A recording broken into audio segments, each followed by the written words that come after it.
Hello guys, isang magandang araw muli at welcome again sa aking channel Padrigela. Sana saan mang sulok tayo ng mundo mga kapiping, sana lahat ay all is well. And ito na naman ako para magbahagi ng isa na namang idea, lalo dun sa mga kasama nating bago pa lang sa piping at aaral pa lang na naghahanap ng paraan para tutunan ng mga paraan ng paggawa natin ng lateral na gamit ang formula at pattern making. So paggagawa ng pattern ay mahalaga kasi pagka may pattern ka at may gagawin kang lateral, aakap lang natin ang ating pattern sa tubo at sabay guhit na, wala ng computation, wala ng one. Tuloy-tuloy na ang paggawa, mabilis ang paggagawa natin ng lateral pagka may pattern. Kaya ito ang ituturo ko sa inyo guys, at panoorin lang video ito hanggang sa dulo para kapulutan natin ng ideya. So let's start guys. 3 inches ang ating header, ang ating branch ay 2.5 at ang ating kuwan ay 45 degree reducing lateral. So ang ating gagamiting division ay 16 division. So i-divide natin ang circumference ng ating branch sa 16 division. So ito, ang ating degree of center line ay 360 degrees divide 16 division. So every division meron tayong 22.5 degrees na ito ang gagamitin natin sa ating formula. So ito ang ating gagamitin sa ating pagko-compute ng ating formula, at ito ang ating degree of center line. Ibig sabihin, i-divide natin ang ating tubo ng 16 division. So 0 degrees, 22.5, 45, 67 degrees, 90 degrees, 112.5 degrees, 135, 157 at 180 degrees. Ito naman pag nakuha na natin yung degree dimension natin dito sa kabila, ay parehas na rin doon sa kabila. Ang formula natin ay open parenthesis r minus square root open parenthesis r squared minus close open parenthesis sin degree. Ito naman open parenthesis d close parenthesis times b close parenthesis divided by sin open parenthesis y close parenthesis plus b open parenthesis 1 minus cosine open parenthesis d close parenthesis divided by tangent open parenthesis y and close parenthesis and then equals. Ito ang ating legend sa ating formula. Yung r natin, either outside radius, ang d naman ay degree of center line as per division. Ito yung degree of center line natin, at ito ipapaliwanag ko sa inyo mamaya. Ito naman yung ating branch B, ito yung branch inside radius, at yung ating y ay yung lateral degree. Ito yung degree ng ating lateral. Y natin ay 45 degrees. So ayan guys, at ito namang degree of center line natin ito yung siya, yan ang degree. Ito magbabago lang natin sa computation hanggang sa 180 degrees. So ayan guys, ang ating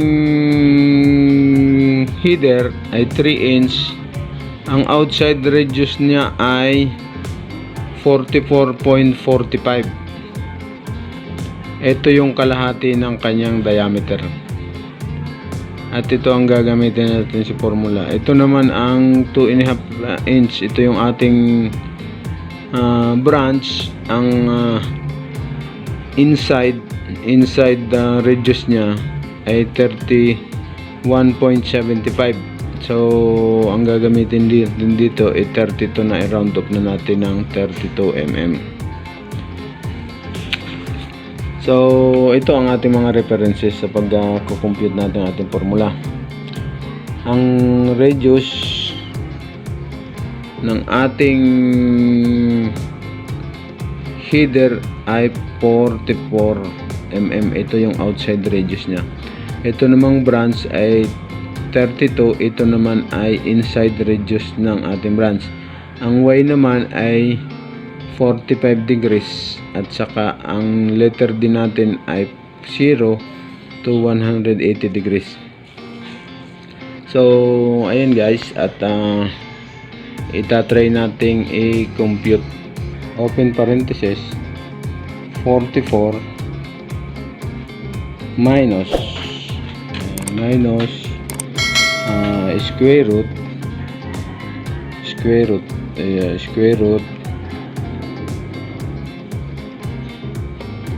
open parenthesis 44, ito yung ating R, squared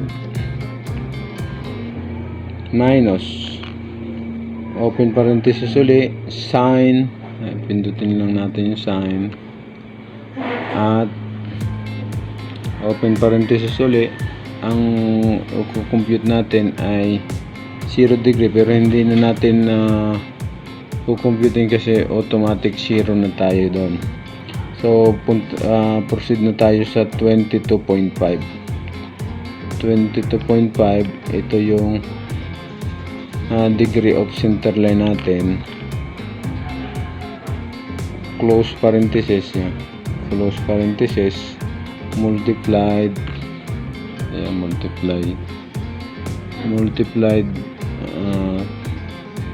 yung letter B natin, ito yung inside branch radius 32, close parenthesis squared, pindutin lang natin yung squared natin, yan, x squared,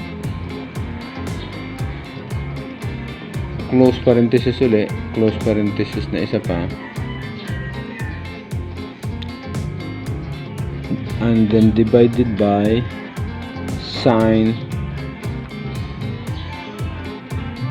open parenthesis 45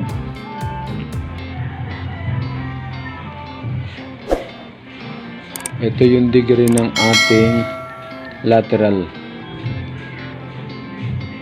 plus letter B uli natin 32, open parenthesis, pindutin natin yung 1 minus cosine, open parenthesis 22.5. Ito uli yung ating degree of center line, close parenthesis divided by tangent, pindutin natin tangent, open parenthesis 45 and then close parenthesis. Ayan, kuha na natin, napindot na natin, and then equals lang natin. So ayan guys, at nakuha natin yung sagot sa 22.5 degree division. Ayan ang sukat ng ating nakuha, 4.89. So ayan guys, at yan ang ating i-compute ay from 22.5, 45 degrees, 65, 67 degrees, 90 degrees, 112.5 degrees, 135 degrees, 157 and 180. So yan, nakuha na natin yung value ng para sa 22.5 degrees. Ngayon sa pagko-compute naman guys, sa sunod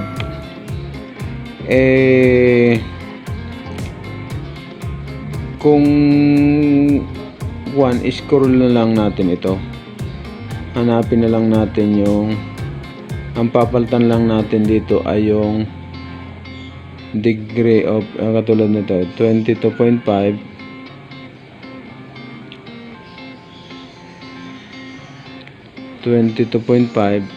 ang gagawin na lang natin diyan ay 45. Papalitan lang natin ng 45 degrees.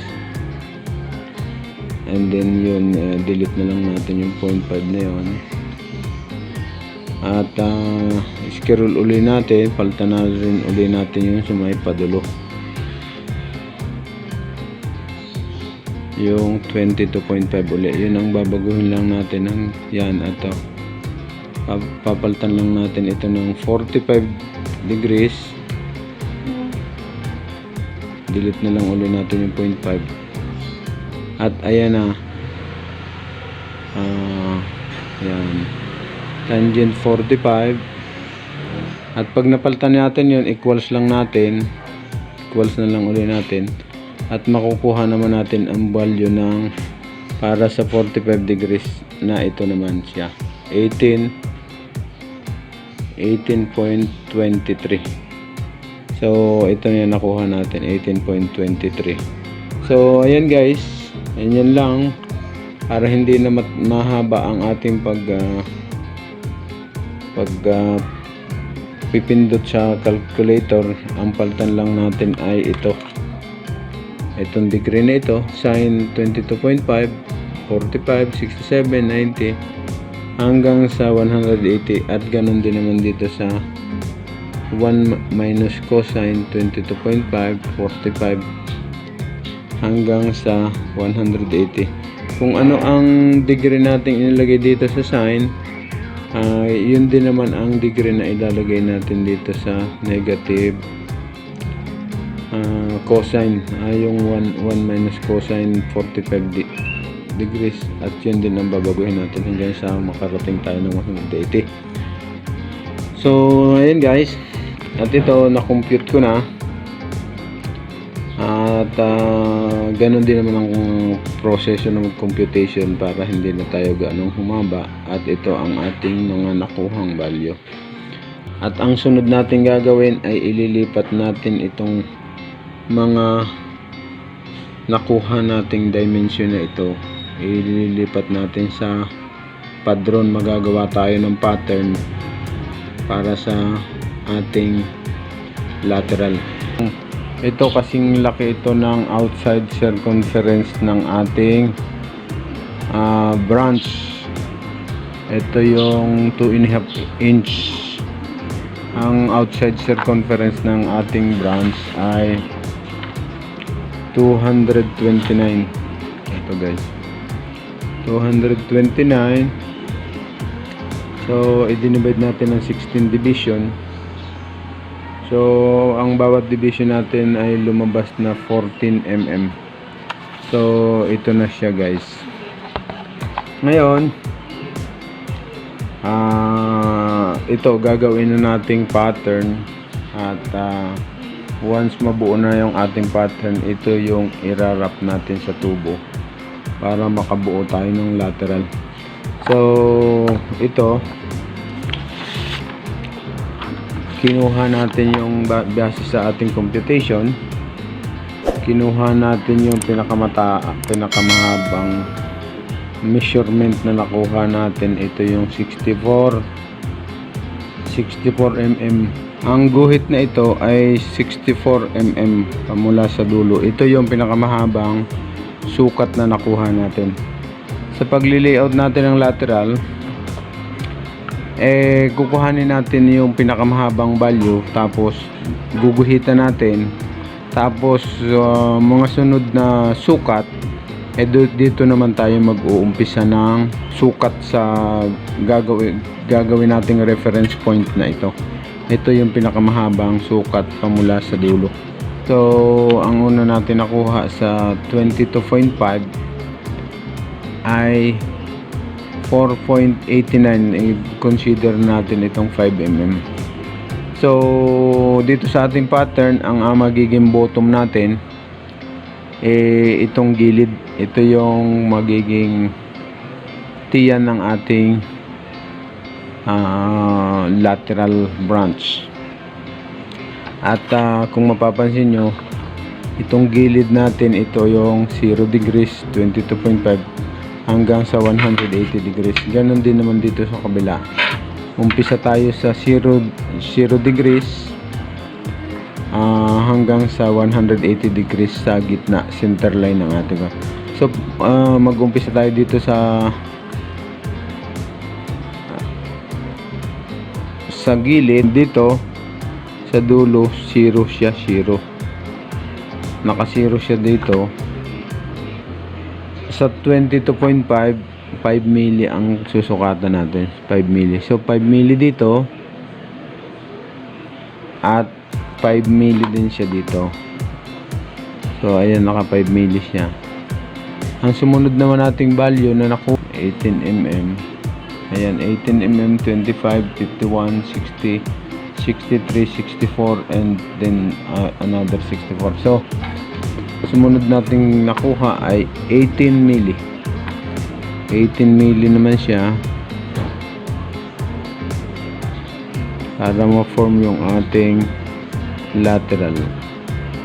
So 18 mili din siya dito sa kabila. Ang sumunod nating sukat ay 25 siya. At dito naman sa kabila ay 25 mili din siya. 67.5 degrees. Sa 90 degrees naman 51 mili. 51 mili din sa kabila. Ang sumunod natin ay 60 mm. Ito yung 112.5 degrees. O sumunod na sukat natin ay 63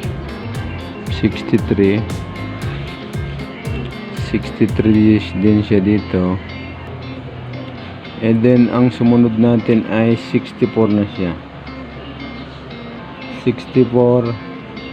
At ang sumunod naman natin ay 64 din. Ito ang ating nakuhang sukat. Ito na ang ating pattern. Yan.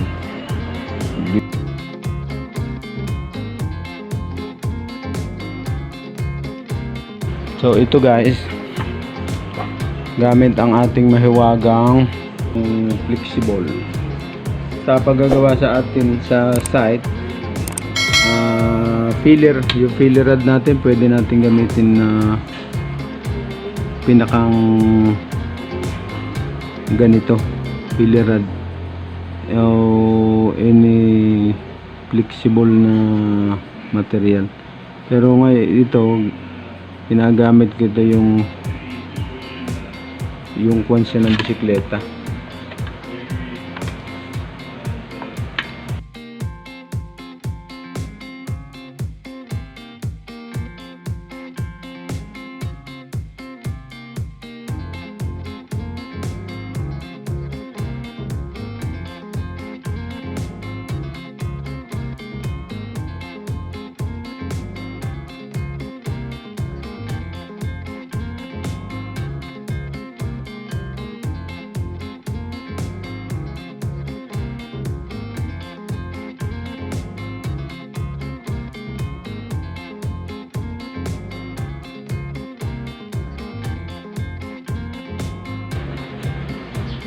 Ikakat natin ang ating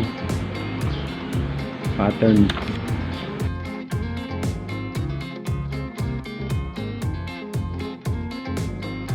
So ayan guys, Meron na tayong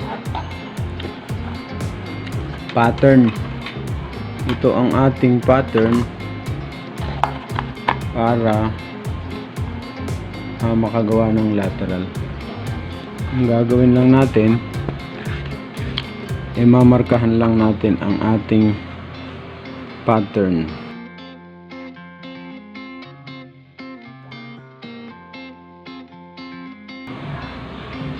Ito ang ating pipe, ito ang ating gagawing branch. Ihakab na siya. Ito yung ginamit ko sa ginawa nating dami. So itong kabila naman gagamitin natin. Lalagyan ko lang ng center line at dito natin itong center line na ito yung pagbabasihan natin sa pagpipit up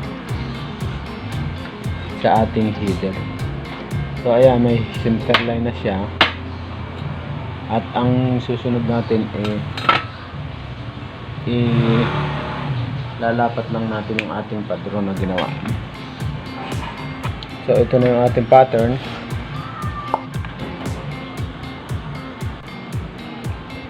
So ito na guys, iniakap ko na ang ating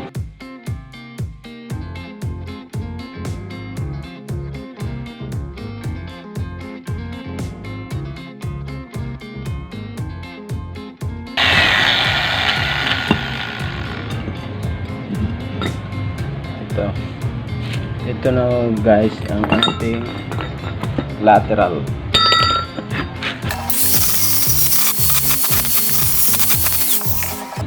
At isusubok naman natin siyang ikabit sa header. Ang header natin D3. Ito mga boss. At lalagyan lang natin ng center line ang ating header.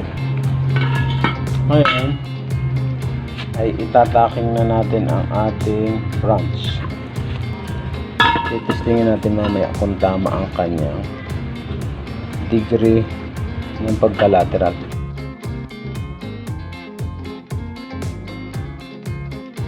Ayan. Panama naman ang center line na sa tiyan. At ganon din sa batok. Ayan guys. At i-check lang natin ang kanyang pagka-lateral.